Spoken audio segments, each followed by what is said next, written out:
প্রিয় সাংবাদিক ভাইরা, আসসালামু আলাইকুম। আমার নাম হাফেজ হাজি মোহাম্মদ এনায়েতুল্লাহ। ঢাকা ৭ আসনে আমি সংসদ পদপ্রার্থী ছিলাম। ভোট গণনায় অনিয়ম ও জালিয়াতির অভিযোগে ফলাফল ঘোষণা স্থগিত ও ব্যালট পুনর্গণনার দাবিতে আজ এই সাংবাদিক সম্মেলন করতে যাচ্ছি।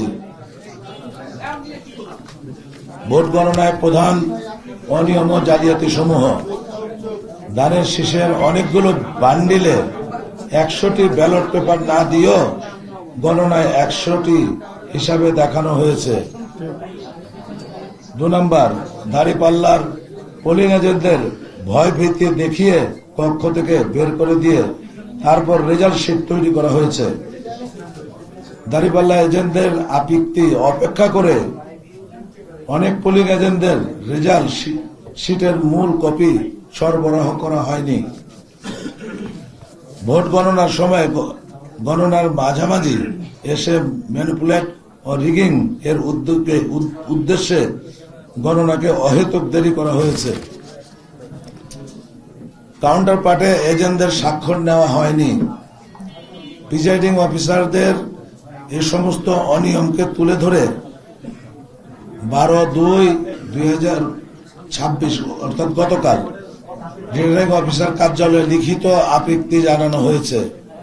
সার্বিক এই সমস্ত অনিয়ম আমার নির্বাচনী এলাকার ভোটারদের রায়ের সঠিক প্রতিফলন হয়নি। ভোট পুনর্গণনা হলে এই সমস্ত অনিয়মের সত্যতা প্রকাশিত হবে ইনশাল্লাহ। সঠিক ভোট সংখ্যা জানা যাবে। আপনাদের মাধ্যমে আমি অতি বিলম্বে ফলাফল ঘোষণা স্থগিত রেখে ভোট পুনর্গণনার দাবি জানাচ্ছি। সবাইকে ধন্যবাদ। আসসালামু আলাইকুম রহমতুল্লাহ।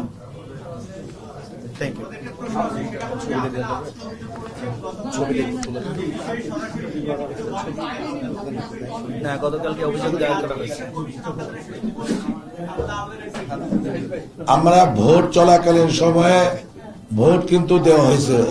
এটা ভোট ইঞ্জিনিয়ারিং করা হয়েছে গণনার সময় আমাদের রেজাল্ট, প্রথম দিকের রেজাল্টগুলি সুন্দরভাবে আসতেছিল।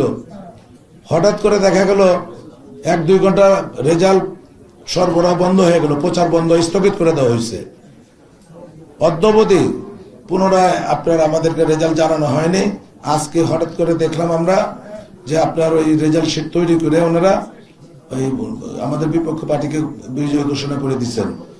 কিন্তু সন্দেহ হওয়ার কারণে গতকাল রাত্রি আমরা একটা অভিযোগ দায়ের করছিলাম যে ভোট আমাদের সাথে গণনা হোক, আমাদের মনে হচ্ছে এখানে কোন রকম ম্যানিপুলেট করা হচ্ছে, এটা বলে আমরা একটা অভিযোগ গতকাল রাত্রি দিয়ে দিছি।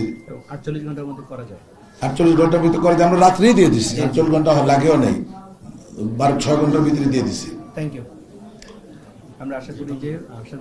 আমরা আশা করি আপনারা মিডিয়ার মাধ্যমে সত্যতা তুলে ধরবেন এবং যাচাই বাছাই করে নির্বাচন কমিশনারকে প্রেসারাইজ করে পুনর্গণনার ব্যবস্থা করবেন ইনশাল্লাহ। তাহলে জাতীয় দেশের জন্য একটা মঙ্গল পথ বয়ে আনবে। কারণ আমরা অনেক রক্তের বিনিময়ে আমরা একটা নতুন দেশ পেয়েছি। এই দেশটা আবার সেই পূর্বের অবস্থাটা চলে যাক। বিগত সরকারের আমলে যেরকম নির্বাচন হয়েছে সেরকম নির্বাচনের নজির দিয়ে আসুক। এটা আমরা কারো কাছে আমাদের কাম্য নয়। এটা আপনারাও চাবেন না নিশ্চয়ই। Thank you. হ্যাঁ, ইনশাল্লাহ আমি যাব। যদি বিচার না পাই আমি হাইকোর্টে যাব। এটা গণনা হলে সঠিকটা বোঝা যাবে। তবে আমার মনে হয় ব্যাপক কারচুপি হয়েছে, ব্যাপক। কারণ আমাদের পোলিং এজেন্টদেরকেই থাকতে দেয়নি। এটা তো বিশাল একটা অনিয়ম। আর আমাদের সিটের মধ্যে পোলিং এজেন্টদের স্বাক্ষর নাই, স্বাক্ষরযুক্ত কোনো সিট আমরা পাইনি। 2-4টা বাদ দিলে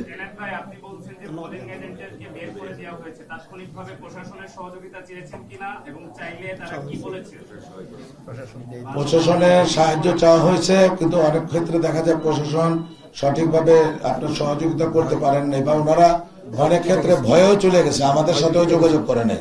পরবর্তী জানছি যে তারা ভয় আর এদিকে আসার সাহস পায়নি, এমন ভাবে তাদেরকে ভীত সন্তুষ্ট করা হয়েছে। থ্যাংক ইউ সবাই সবাইকে অনেক ধন্যবাদ সবাইকে। পোলিং এজেন্ট আপনার মোর দেন 50% বের হয়ে গেছে ভোট গণনার আগে, এবং ভোট চলাকালীন সময়ও প্রায় 40-50 জন আপনার এজেন্ট আমাদের ছিল না। আমি ঘুরে ঘুরে দেখছি, তাদেরকে বের করে দেওয়া হয়েছে। থ্যাংক ইউ ফ্রি জায়গা, মানে এজেন্টবিহীন ভোট হয়েছে। জি সবাইকে ধন্যবাদ। আসসালামু আলাইকুম, সবাইকে ধন্যবাদ।